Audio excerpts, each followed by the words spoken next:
Alright, so we're back to cutting more parts for the next step in the frame. We have the base all assembled. That is all solid and ready to go. So the next step is to build the walls. And so the next thing I'm going to do is cut framing to build the walls. And then what we'll do is we'll assemble one wall at a time and stand them up and put them all together. So I'm going to get to cutting the dimensional wood for the framing. Right after I put my safety glasses and hearing protection on.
Alright, now that we have all the pieces cut, I'm going to go ahead and assemble the 4 walls.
Hey everyone, so welcome back. I have all of the walls finished. So all the walls are framed and set aside. I have the base already finished built. So I am going to try to get at least the floor on and the walls up. And then I can work on putting together my cut list for the roof and the nesting boxes. First thing I need to do is make sure that this base is square. Meaning that all the corners are perfectly 90 degrees, because if they aren't, the 8x4 sheet of plywood I have is not going to fit on here squarely. So I'm just going to go ahead and get right into it. I'm going to use this ratchet strap here to square this up. So first thing I'm going to do is measure from one corner to the other corner, and then opposite corner to opposite corner, and those measurements should be the same. So I'm going to start off by taking those measurements and we will go from there. 110 3/4, 110 1/4. It's the longer measurement that you have to pull together. Now that we got this perfectly square, this piece of plywood should line up.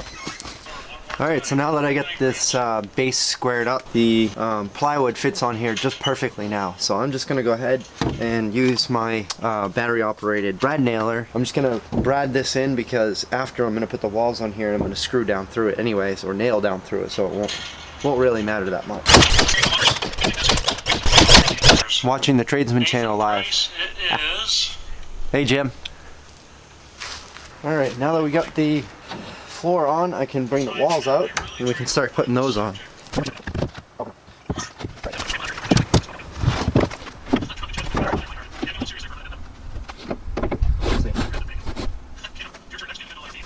So I'm going to use a clamp just to hold this wall in place so it doesn't tip over while I'm securing it.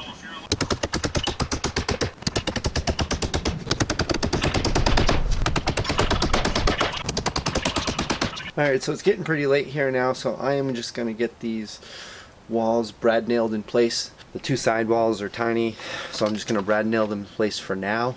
And the same with the back wall. I'll tie it all in with some brad nails, and that'll hold up just fine sitting out here overnight. It's almost 11 o'clock, so I'm going to avoid smashing nails with hammers out here and waking everyone up. So I'm just going to get this tacked into place until the morning, and then I'm going to work on putting together a cut list for the roof.